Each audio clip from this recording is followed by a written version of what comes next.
More than 3,000 years ago, in the tents of Canaan, Abraham walked through the ancient world without a bank, without Wall Street, without financial podcasts, and without modern investment advisors. Yet Genesis 13:2 says Abraham was very rich in livestock, in silver, and in gold. That was not luck, that was not magic, and it was not some secret formula invented by the modern world. It was a way of thinking, a way of obeying, a way of managing what God placed in his hands.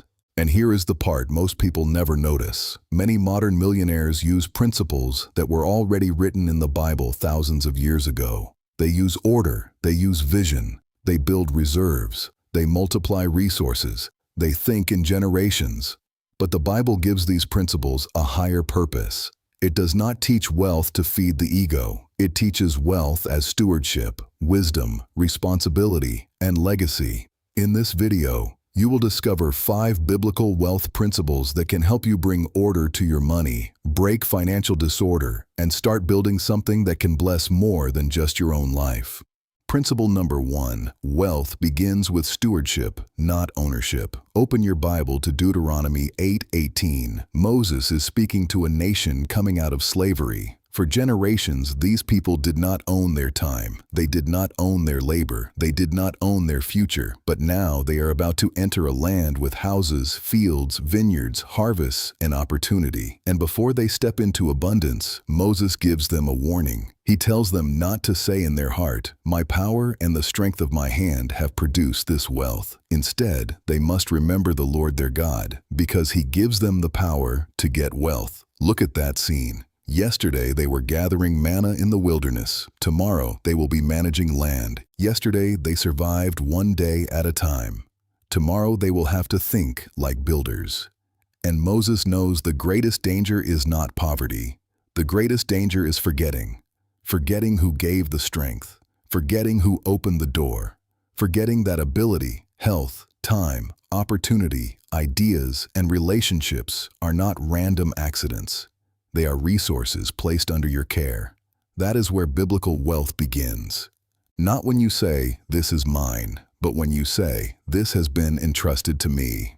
A disciplined millionaire understands something most consumers ignore. Money does not obey the person who shows it off. Money obeys the person who manages it. If you cannot manage $100 with wisdom, $1,000 will only expose your disorder. If you cannot manage a salary, a business will not fix you. It will amplify you. So the modern application is simple, but uncomfortable. Before asking God for more income, bring order to what you already have. Build a budget, track the leaks, face the debt, look at your spending, ask where your money is going, and ask whether it is serving purpose or just impulse. Biblical wealth does not begin in a bank account. It begins in an awakened conscience. Remember this. What you treat like an owner, you may waste. What you treat like a steward, you learn to multiply. And once you understand that you are not just a consumer, but a manager, you are ready for the second principle, the one that separates the wise from those who live paycheck to paycheck.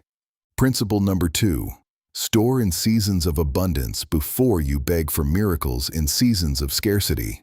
Proverbs 21:20 says, "There is precious treasure and oil in the house of the wise, but a foolish man devours it all." Do not rush past that verse. The Bible does not say, "The wise person got lucky." It does not say, "The wise person found a shortcut." It says, "There is treasure and oil in his house." In other words, there is reserve, there is margin, there is provision. The fool also received resources, but he consumed everything. Picture 2 houses under the same sun.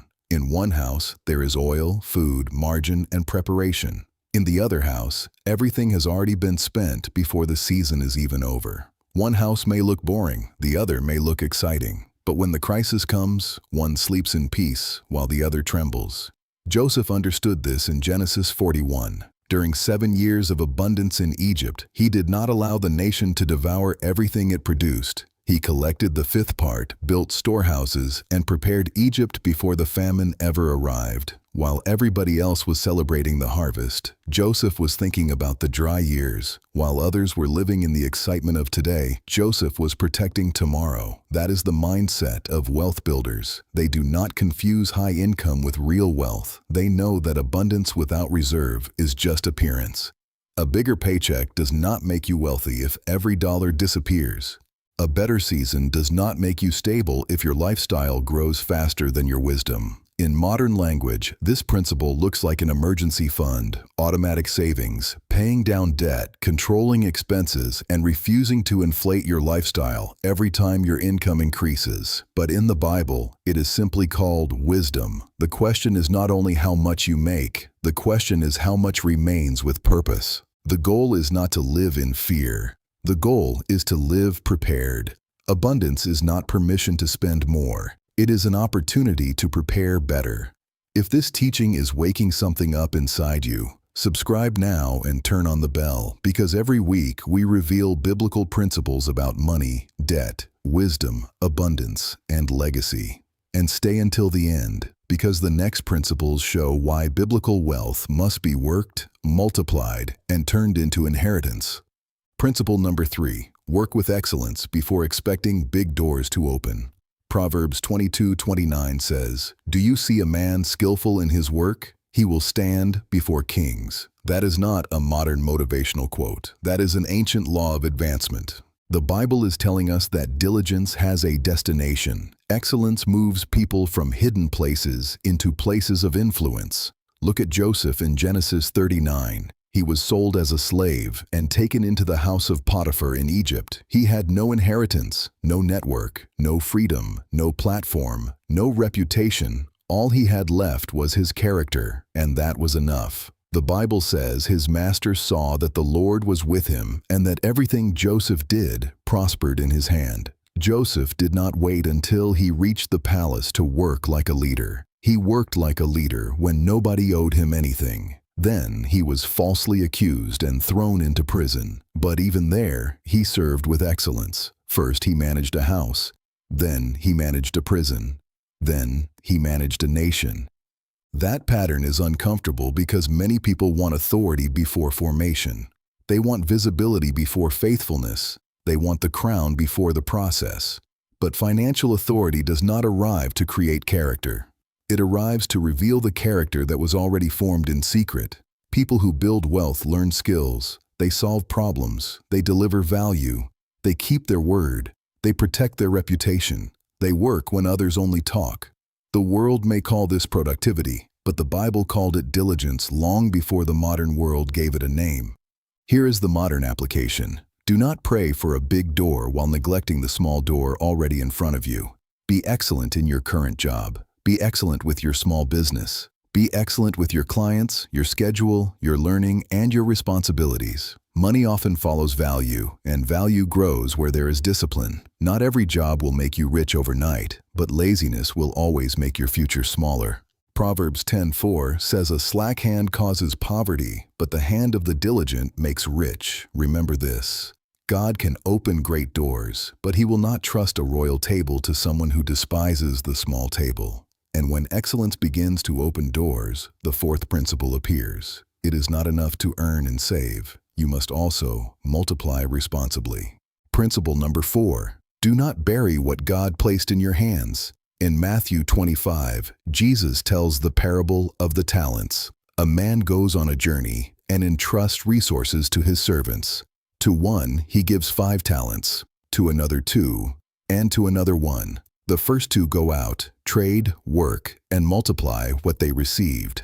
But the third servant is controlled by fear. He digs a hole in the ground and hides his master's talent. See the image. Dark soil, trembling hands, a gift from the master buried underground. That servant did not lose the money at a party. He did not steal it. He did not waste it on wild living. He simply buried it. And that was enough for him to be rebuked. Why? Because the Bible does not only confront waste, it also confronts passivity. Some people destroy their future not because they do something evil, but because they do nothing with what they were given. A talent can be money, But it can also be ability, time, knowledge, influence, relationships, discipline, or a small opportunity. Fear always has a reason to bury. Fear says, "It is not enough. I might fail. I am not ready. Someone else is better. I will start later." But biblical stewardship is not hiding because you are afraid. Biblical stewardship is managing with faithfulness. The wise investor does not gamble like a fool, but he also refuses to bury like a coward. He learns, he calculates, he seeks counsel, he diversifies, he starts small, he improves, he waits with patience. Ecclesiastes 11:2 says to give a portion to 7 and also to 8. That is not greed, that is prudence. In modern life, this principle means learning new skills, investing with education, building honest income streams, avoiding get-rich-quick traps, and using small opportunities with serious vision. This is not about promising guaranteed wealth. The Bible does not teach magic. It teaches responsibility. This is about refusing to bury your capacity because fear sounds safer than obedience. Remember this: a buried talent may look safe, but in reality, it is dead.